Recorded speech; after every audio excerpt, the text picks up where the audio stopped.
Today's story is Paddington. Mr. and Mrs. Brown first met Paddington on a railway platform. In fact, that was how he came to have such an unusual name for a bear, because Paddington was the name of the station. The Browns were waiting to meet their daughter Judy when Mr. Brown noticed something small and furry near the left luggage office. "It looks like a bear," he said. "A bear?" repeated Mrs. Brown. "On Paddington Station? Don't be silly, Henry, that can't be." But Mr. Brown was right. It was sitting on an old leather suitcase marked "Wanted on Voyage," and as they drew near it, stood up and politely raised its hat. "May I help you?" "It's very kind of you," said Mr. Brown, "but as a matter of fact, we were wondering if we could help you." "You're a very small bear," said Mrs. Brown. "Where are you from?" "Darkest Peru. I'm not really supposed to be here at all. I'm a stowaway." "You don't mean to say you've come all the way from South America on your own?" exclaimed Mrs. Brown. "Whatever did you do for food?" Unlocking the suitcase, the bear took out an almost empty glass jar. "I ate marmalade," he said. "Bears like marmalade." Mrs. Brown looked at the label around the bear's neck. It said quite simply, "Please look after this bear." "Thank you."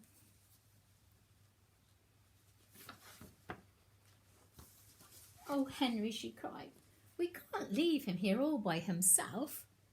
There's no knowing what might happen to him. Can't he come home and stay with us?" "Stay with us," repeated Mr. Brown nervously. He looked down at the bear. Would you like that?"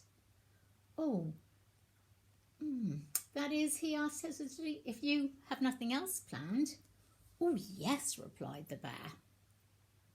"I would like that very much. I've nowhere to go, and everyone seems to be in such a hurry." "That settles it," said Mrs. Brown. "Now, you must be thirsty after your journey. Mr. Brown can get you some tea while I go and meet our daughter Judy." "But Mary," said Mr. Brown, "we don't even know its name." Mrs. Brown thought for a moment. "I know," she said. "We'll call him Paddington." After the station. Paddington. The bear tested it out several times to make sure. "It sounds very important." Mr. Brown tried it out next. "Follow me, Paddington," he said. "I'll take you to the snack bar." Mr. Brown was as good as his word. Paddington had never seen so many snacks on one tray, and he didn't know which to try first. He was so hungry and thirsty he climbed on the table to get a better look. Mr. Brown turned away, pretending he had tea with a bear on Paddington Station every day of his life. "Henry," cried Mrs. Brown when she arrived with Judy, "what are you doing to that poor bear?"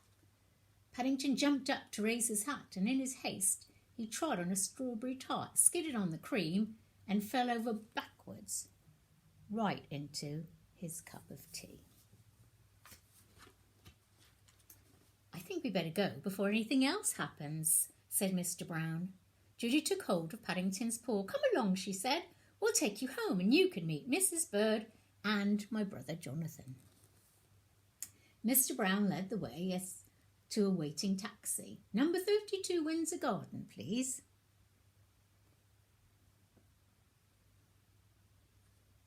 The driver stared at Paddington. Bears is extra," he growled. "Sticky bears is twice as much. And make sure none of it comes off on my interior. It was clean when I set out this morning." The sun was shining as they drove out to the station, and there were cars and big red buses everywhere. Paddington waved to some people waiting at the bus stop, and several of them waved back. It was all very friendly. Paddington tapped the taxi driver on his shoulder. "It isn't a bit like Darkest Peru," he announced. The man jumped at the sound of Paddington's voice. "Cream," he said bitterly. "Cream and jam all over my coat." He slid the little window behind him shut. "Oh dear, Henry," Mrs. Brown murmured. "I wonder if we're doing the right thing." Fortunately, before anyone had time to answer, they arrived at Windsor Garden, and Judy helped Paddington onto the pavement. "Now you're going to meet Mrs. Bird," she said. "She looks after us. She's a bit fierce at times, but she doesn't really mean it. I'm sure you'll like her." Paddington felt his knees begin to wobble. "I'm sure I shall if you say so," he replied. "The thing is, will she like me?"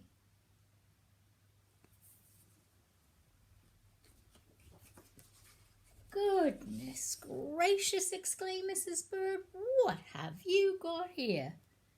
"It's not a what," said Judy. "It's a bear called Paddington, and he's coming to stay with us."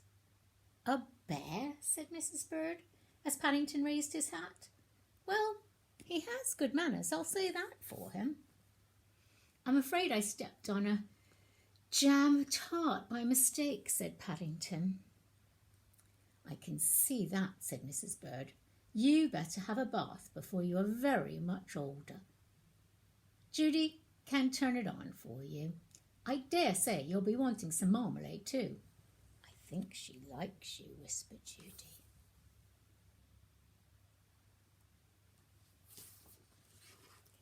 Paddington had never been in a bathroom before, and while the water was running, he made himself at home. First of all, he tried writing his new name in the steam on the mirror. Then he used Mr. Brown's shaving foam to draw a map of Peru on the floor. It wasn't until a drip landed on his head that he remembered what he was supposed to be doing. He soon discovered that getting into a bath is one thing, but it's quite another matter getting out again, especially when it's full of soapy water.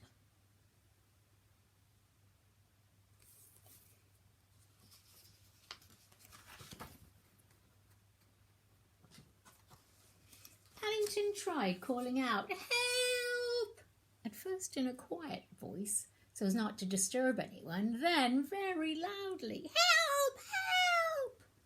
When that didn't work, he began bailing the water out with his hat, but the hat had several holes in it, and his map of Peru soon turned into a sea of foam. Suddenly, Jonathan and Judy burst into the bathroom and lifted a dripping Paddington onto the floor. "Thank goodness you're all right. We heard you calling out. Fancy making such a mess," said Jonathan admiringly. "You should have pulled the plug out." "Oh," said Paddington, "I never thought of that."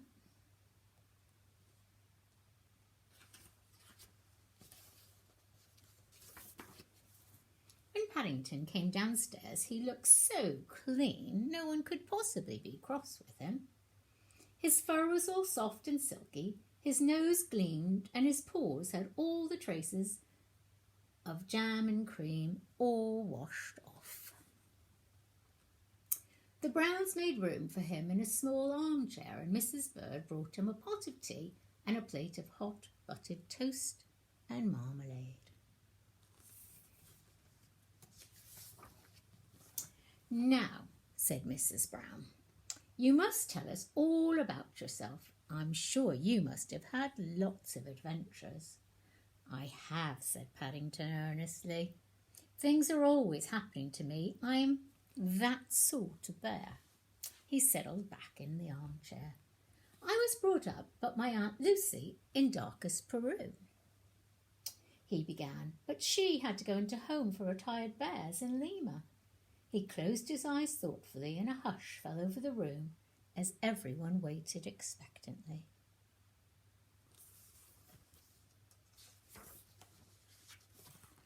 After a while, when nothing happened, they began to get restless.